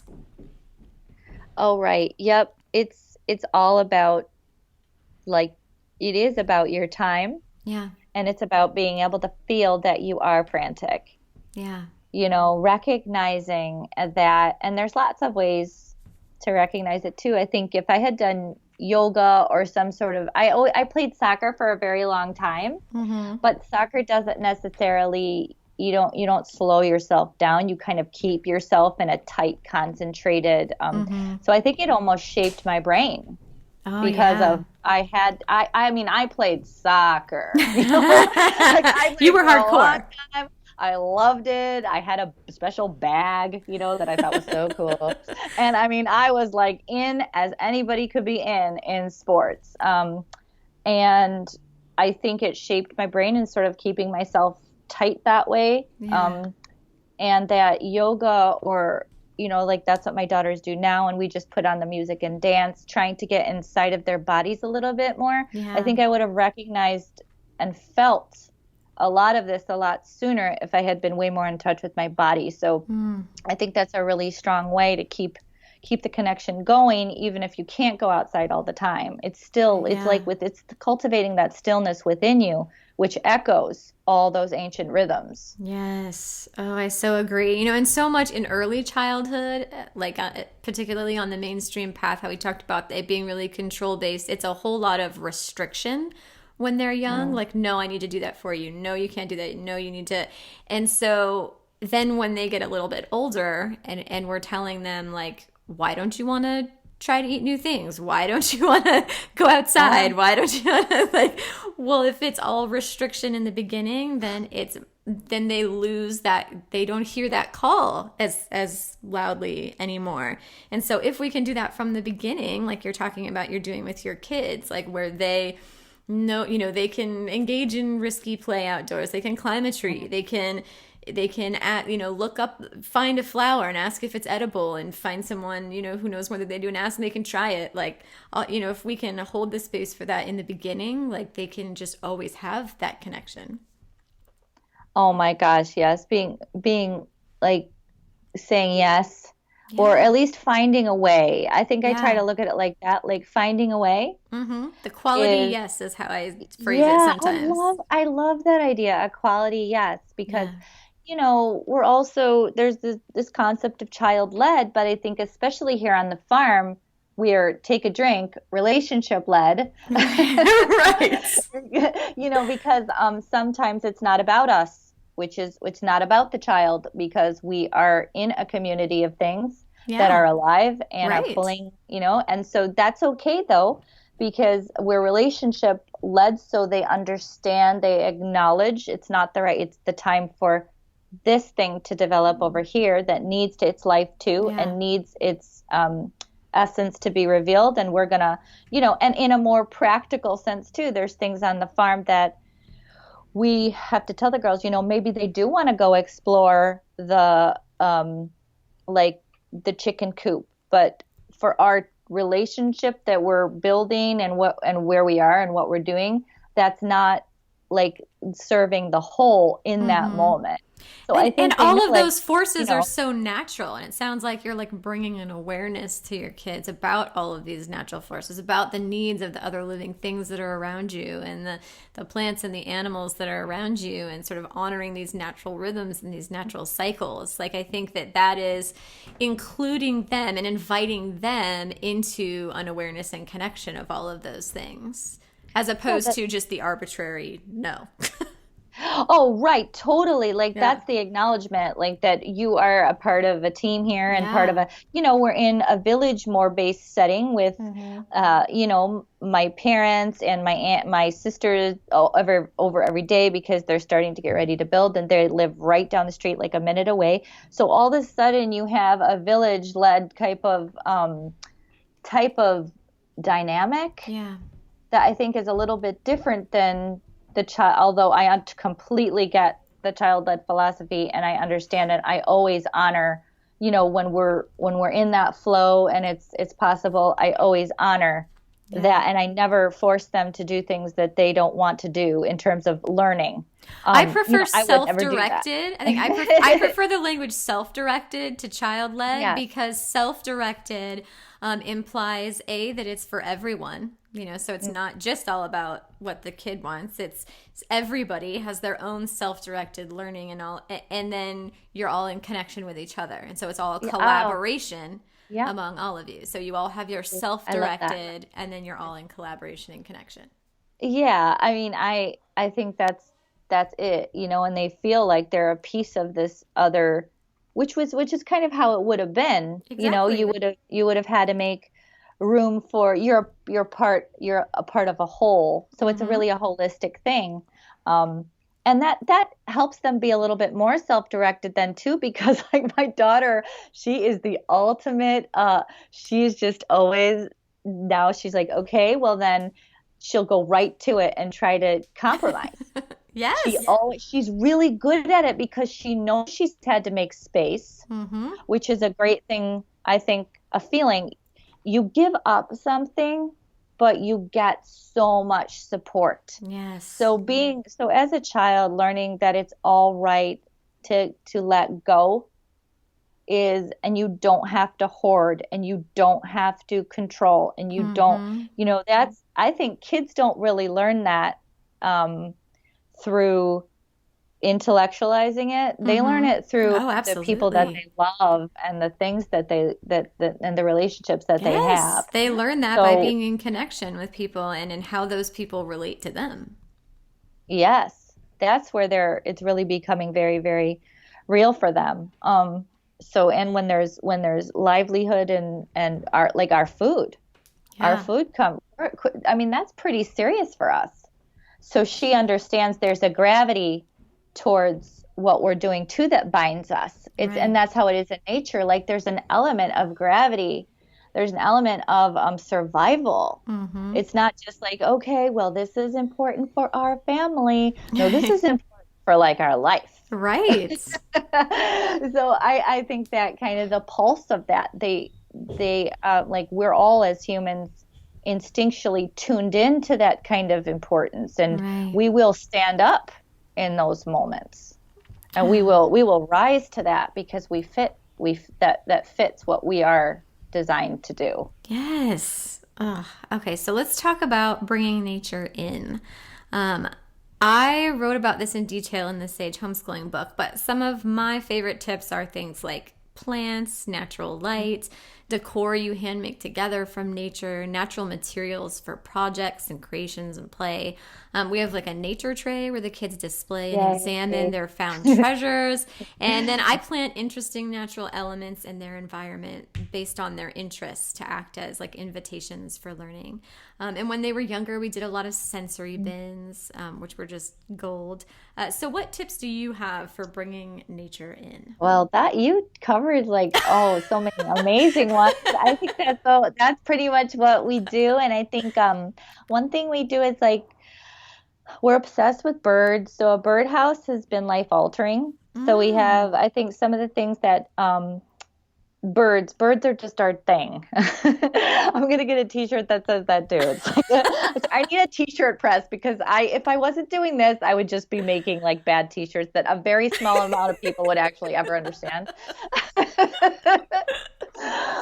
Okay, so we're all about the birds, and so I have to interrupt and tell you, we have, as I'm looking right now, so I'm kind of in front of this giant window, and there's this huge evergreen tree that's right next to our house, and at the top there's this nest where these two bald eagles have nested, and they come back year after year. And they're up there right now making this loud, high-pitched bald eagle sound, which I know the mic isn't picking up, but it's funny because they've been making that sound throughout this whole podcast. And the kids have learned so much just from having them as neighbors. We watch the crows kind of bully the eagles a little bit, and just the whole ecosystem. Birds are really great indicators of all of that, and the changing of seasons. When spring comes, before we even feel it in the weather, the bird chirping just explodes. Yes. If you want to I think they're a great gateway to accessing the rest of nature. And my friend Sally from Girl Wise Learning, she said something really profound. She's like, they connect the sky with the earth. So they're the great connectors.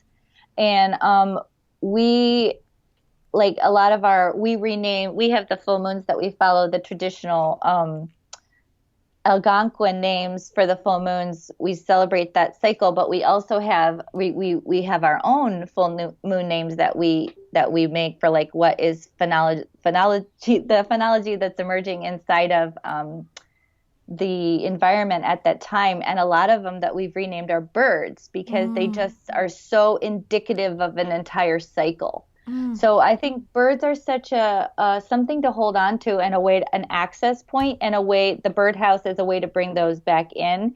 We have a little hanger that we hang up, but we have the local birds, and then the kids can flip them over when the birds come. They see a bird that day. That's so cool. So they think that's really fun. And the sunrise and the sunset are so key at our house. So I think that's a bookend that you can hit it in either the morning or the night. It's something that connects you to the outside. We have a Kelly kettle, which I have dreamt of getting a Kelly kettle. What is that? Oh my gosh, I love Kelly kettles. So it is. Convert me. Most of the stuff I'm shouting from the rooftops, it's nobody understands Kelly kettles. It is. You fill it with water, but only the sides fill up. So inside is like a rocket stove.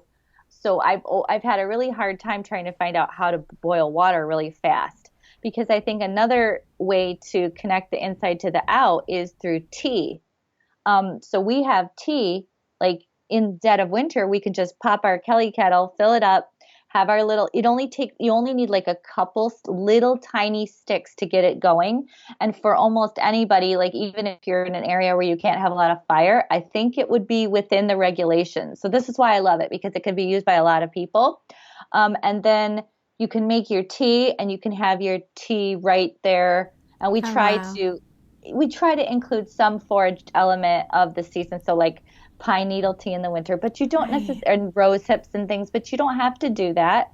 You can just bring in a tea that is representative of that time. And it's a great way to slow down the day and connect the inside to the out. That sounds magical. We have this ritual so we have this deck on the back of our house that looks out over the water, and the sunset sort of right behind this like snowy mountain range. Then there's an island, and there's the sound, and then there's our side of the land. And the sun sets every evening, and we're night owls. So the sunset for us is just it. Earlier I said like nature is like my religion, like sunset is like my church service. Okay, so yes, okay, I know exactly. Yes. I know. So we have like we go out on the deck every evening at sunset, and we have like, depending on the time of year, we might eat dinner out on the deck, or we have tea. Like I have my cup of tea right here right now, or we have tea out on the deck. So if it's like winter especially, like there's definitely tea out on the deck.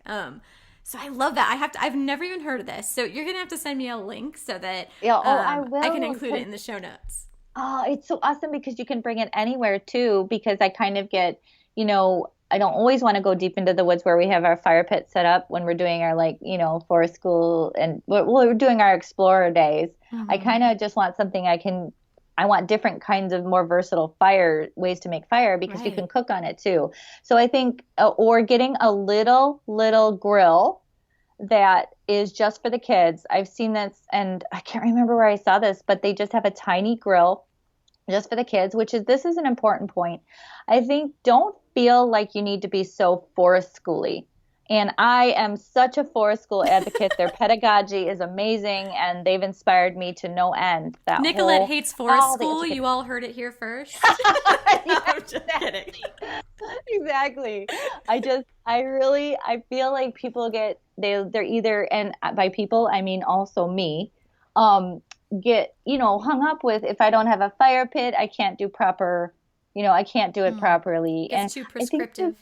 It is. Just get a little grill from get it on Craigslist or get it, from get your it local from Buy Nothing group. Like I love getting stuff like that from people my Buy Nothing pay group. those little grills all the time, and the autonomy that you're bringing. And then what's cool is you can forage a little bit, and then you can bring your food. You're cooking outside, and you're adding a little bit of foraging stuff in there.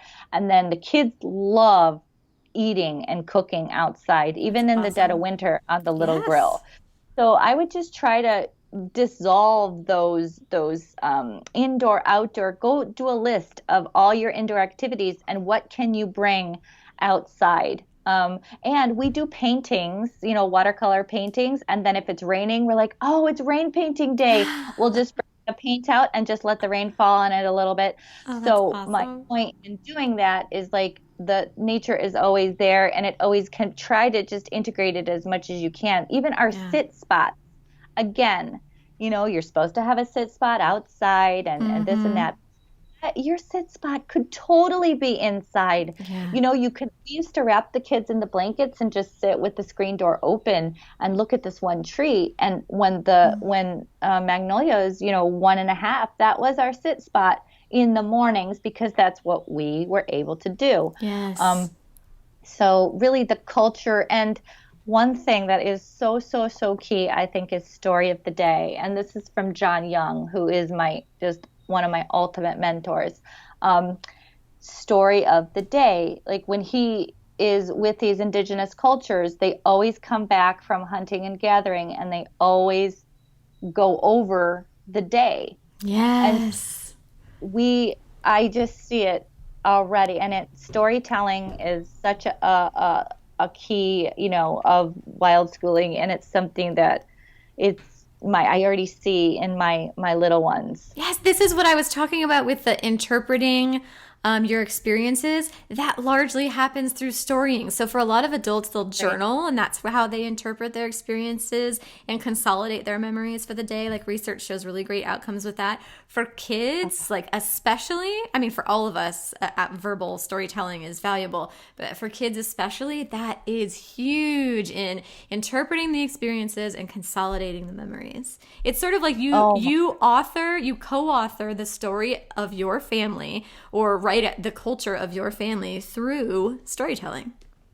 Oh my gosh, it's so powerful, and it's so fundamental to our story as humans. Yes. That not just like, okay, what did you do that day, but what are things that sparked I won't ask them how was today. Right.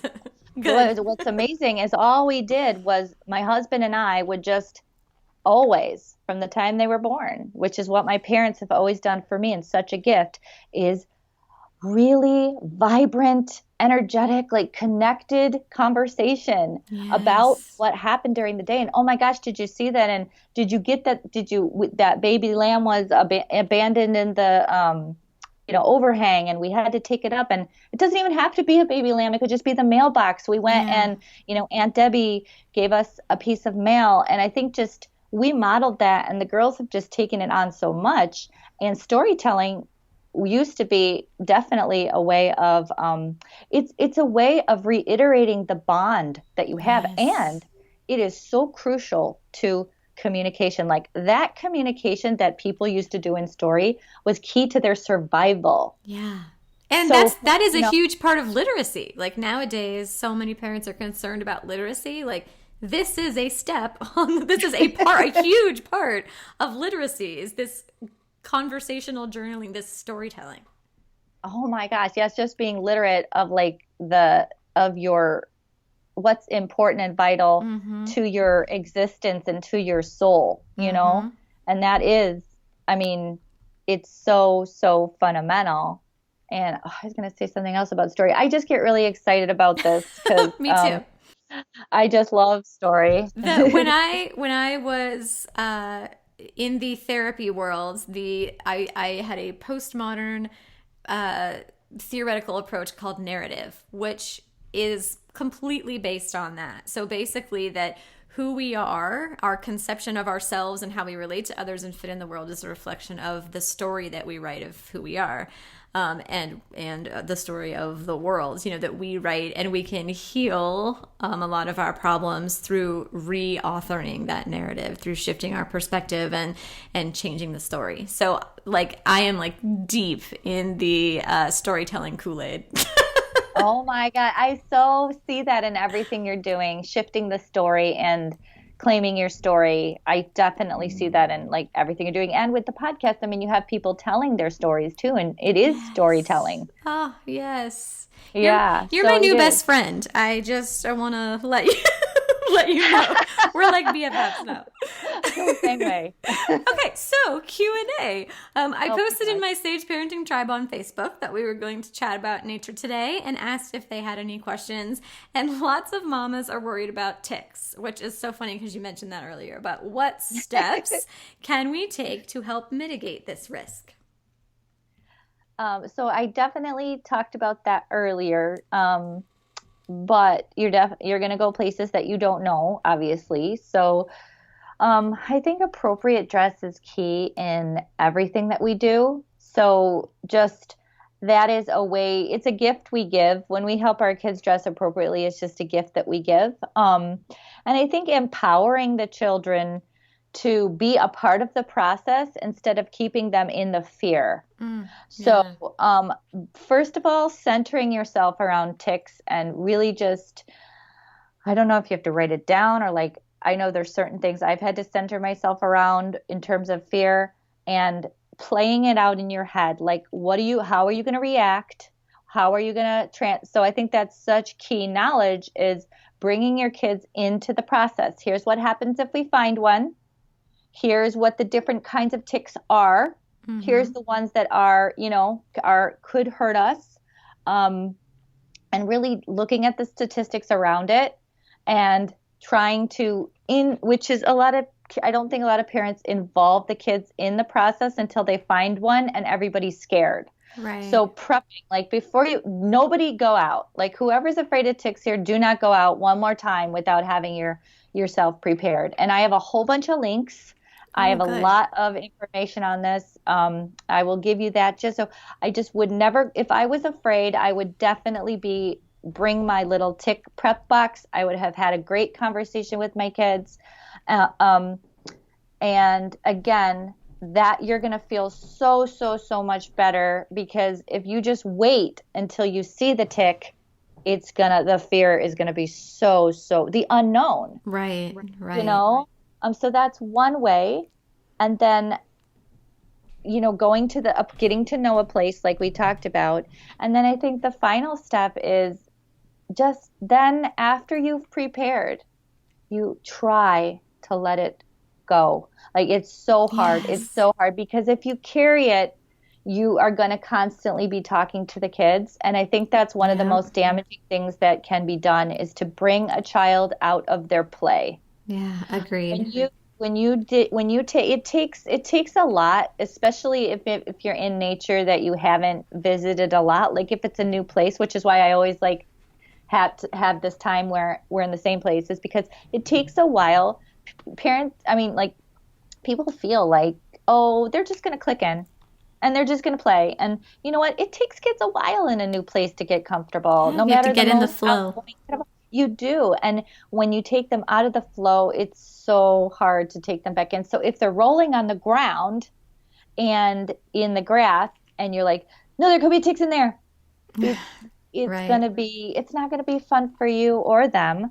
So I think there is an element of after you've prepped and you've done everything that you can do and you feel like, you have them in the right clothes and their socks are pulled over and the pants are down. If you're in a high grass area, I wouldn't sacrifice comfort for that. If it's 90 degrees out and you've got them in long pants and long sleeve shirts because you're afraid, I would consider going to a different place. Yeah. Yeah. Just because that's sort of, then why, just thinking about that. But then like that process of letting go and trying to find that peace with it, it's so hard. I know it's hard because I know so many people have personal experiences, family members who they know have been affected.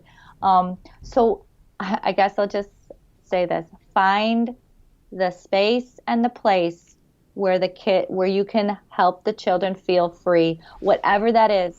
Get to that place. Just find that place where you can feel free. Yeah. So maybe that tall grassy field is not. Maybe that's not the right choice place. for you. So rather than trying to force it and give your kid all of these issues and fears, go a place where you are comfortable. Yeah, and it's okay, and be grace. Just don't be hard on yourself about that. Find a semi-wild place, and really, so much of a child feeling an element of freedom has to do with what we bring. Mm-hmm. So we always feel they don't have to be in this epic wildness. I think semi-wild is good. One thing that I think is important is like if you are at a playground, there's prescribed movements that the children are going to be involved in. So even it would be better even to be in like a little, empty lot rather than that, because you don't have that prescribed action. Well, and like we talked about, like leveling or taking steps, like, so maybe that's where you start. And then, like they say in Scandinavia, there's no bad weather, just bad dress. I guess we'll like extend that a little bit to include like dressing to address like the risks or the specific needs of each environment. But so maybe the first time you like put on the clothes like you're describing, and I'm going to include the link that you're talking about in the show notes. You'll have to send it to me about like having your little preparedness kit, and then maybe you're in there for like an hour, and then and then you leave. It's like just at the end of your day, you're just going to do a quick like run around in that slightly wilder environment, and then you can just sort of build from there. Mm-hmm. The knowledge is really the key. Feeling prepared in nature and being like doing the same thing over and over, where you keep honing your skills and you're hanging out with people who are really skilled in, risk assessment. I mean, oh my gosh, I have had so many amazing teachers, things where I'm like, okay, that was brilliant and duh, like for example, but those little things, they make all the difference. Like, should you let them roam as far or should you keep, there's so many little questions. And, people who have really been out there for a long time with kids in these kinds of situations, they can help. Reach out to them, find them. They want to share their knowledge. They want to share. Go try to find a local nature-based, preschool and do like contact a teacher and see, don't be afraid, I think, to ask and be vulnerable. And because it is a skill, actually, risk he's been outside with a child, and even being able to know how to give your child space and when to give, and how to foster that relationship, being a guide, that's all skill based. Yeah. And I've had so many mentors, and don't be afraid to reach out and learn that skill set. Yeah, and the more you reach out, the more you'll connect, and the more you learn, and the more, you'll find your people. And it's okay if like the first 20 people are not the right fit, because it starts with one. Like, it's okay if 20 people or 100 people are not the right fit, but you find one like amazing person who's a great fit. Like, that can make all the difference. And if you find a group who is just, maybe they don't have a lot of experience, but they have an openness and willing to learn together as a unit, Yes. hallelujah. Like, that's awesome. But this stuff should not be done alone. And so much of our fear we should not be closed off to each other. Try to be vulnerable and open up. In order to get back into this circle, we have got to do it together. Because we came out of it together. Mm-hmm. So to get back in, it's a community group effort. Agreed.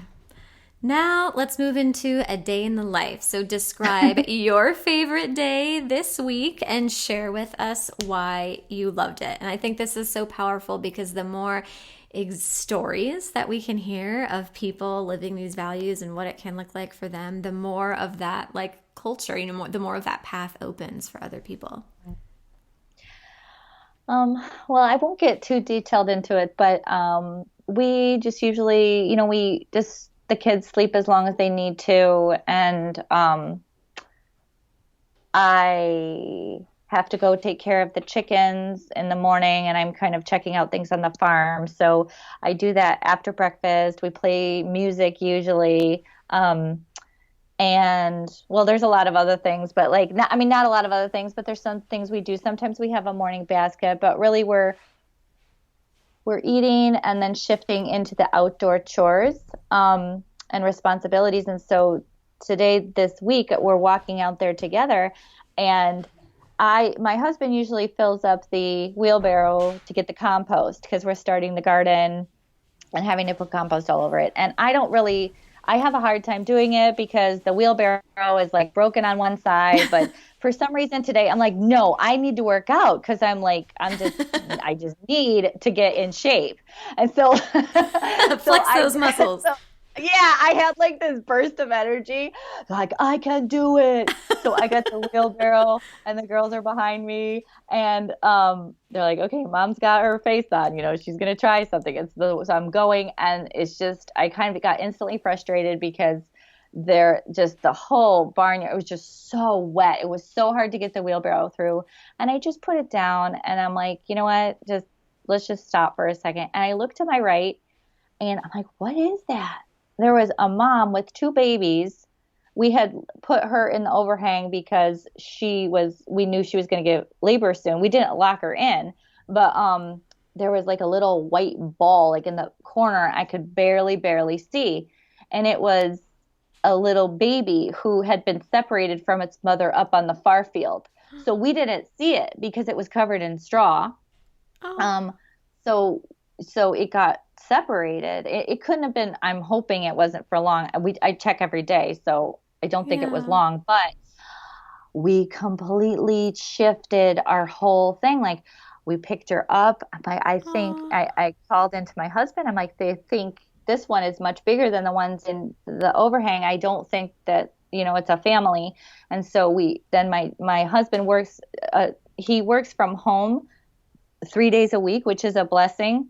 But it's also been a choice for us, because he gave up some other, like a better paying job to be able to be home those 3 days. So it was a privilege, but it was also, that second piece of it was a choice. So anyways, he came out, and we all walked up to the field together. I have the baby in my arms, everything's like, it's raining, and we go up, and this is why my husband is such an amazing companion and guide for me, because he is so soft of a person. So he I was going to go take the baby around to each mama and like, okay, you want a nurse? You want a nurse? You want a nurse? You want a I didn't know which one it was. There's a lot of sheep up there. And he's like, wait, just hold on a second. Just put the baby down. And I'm like, oh, okay. I didn't know what he was thinking, you know. So I put the baby down and she made one cry and the right mama came over. So I just couldn't, like, that moment for me was a really learning, it was a good, powerful learning moment for me. Yes. Like, she came to her child. They were going to find each other. Right. I didn't need to, like, it just took one vocalization, you know.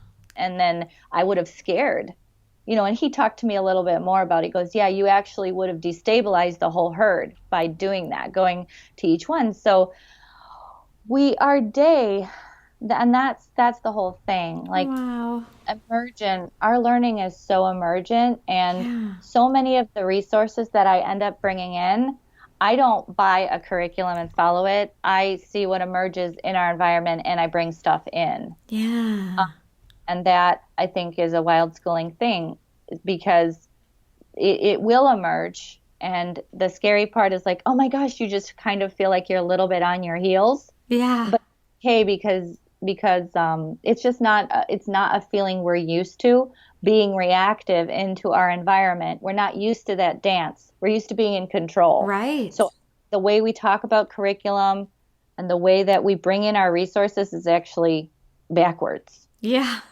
Yes, so agreed. That was my favorite day because I learned something so profound.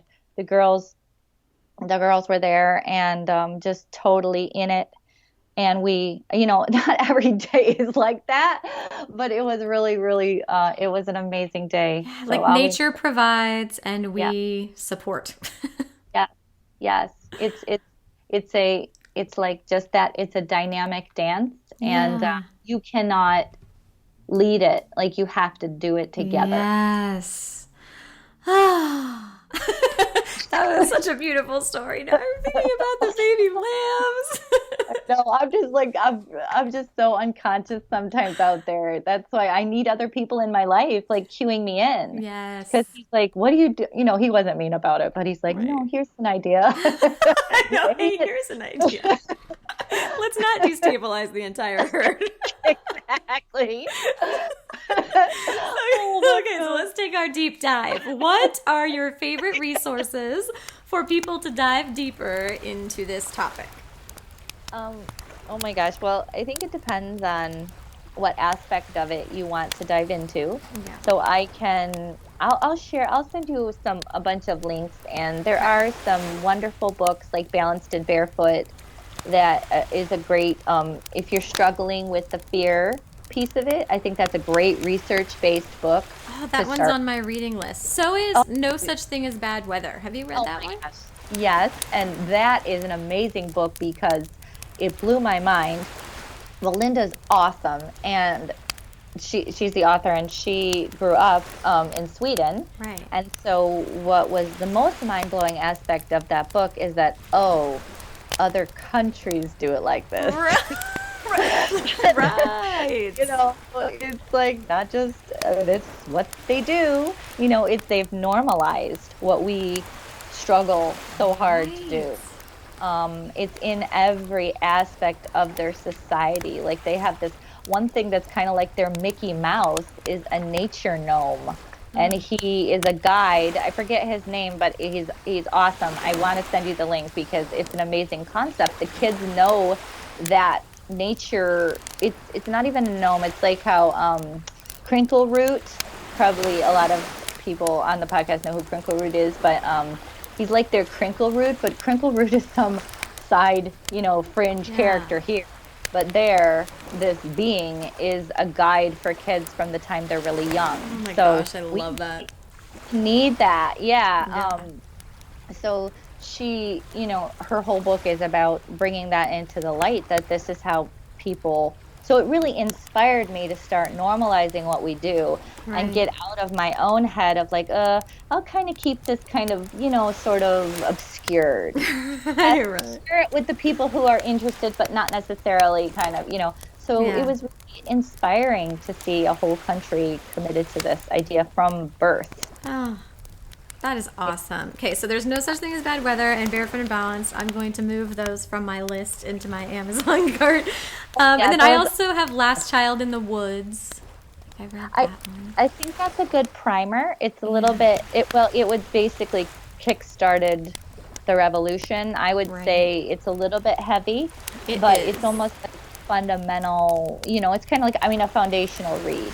Right. So I think that's good. I would probably read the other ones first. If you want deeper, specific connection with birds, I would say John Young has an amazing book, What the Robin Knows. And great for older kids who are interested in birds and learning bird language, but he uses it as what we were talking about, a lens or a vehicle to access the rest of nature. So I think that's a neat one. And Tristan Gooley's Natural Navigator, if people want to get more into the reading nature signs. Okay. I think those are really exciting ones. And Coyote's Guide is a really deep, immersive, reconnecting with nature. It's a big book, but it is next level in terms of. So those others will really introduce you to the concept and get a great start with a good mindset. I'll put it that way. And give you things to make you feel really it'll support your decision. And I think books like Coyote's Guide will get you back. Okay. They'll get you back. And the wild schooling community of yours. Yes, I would love to have everybody who's interested in this. There's a community of people that are, like I said, they're the ones creating this. So please come over and I hope you could feel like you're at home inside of there. That's wildschooling.com? Yes. Okay, wildschooling.com. And then you have your Kids Moon Club. Yeah, so that we're about halfway through a year-long journey, and it has been just so, I don't really have the words, but it's really changed me to be able to be a part of this and help guide this. So that is probably going to reopen in December, and then it only opens once a year, but the idea is to help families get on moon time. So to really shift those rhythms and get into alignment with the moons, and not only the moons, but really what's emerging inside of your environment. It's an emotional journey, and it's the families in there are incredible. I feel like I have a best friend who would absolutely love that. So I'm going to have to look into that as a gift for her. So I'll just tell her not to listen to this episode. Oh my God. I think anybody who wants to celebrate, it really centers on celebration. So we celebrate the moon parties, and it has everything that you need to hold your own moon party every single lunar month. Oh my gosh. So it's exciting. I'm still learning within it, but it is something I definitely want to keep doing. Well, if you want the show notes sent right to your inbox, just subscribe over on sageparenting.com, and you won't miss out on all the Sage family goodness, like all of these delicious links that we are going to have set up for you for this episode. Thank you so sincerely for joining me, tearing yourself away from baby lambs to talk to me today. Oh, Rachel, thank you so much. This was awesome. Thank you. And thank you to all your listeners. Thank you so much.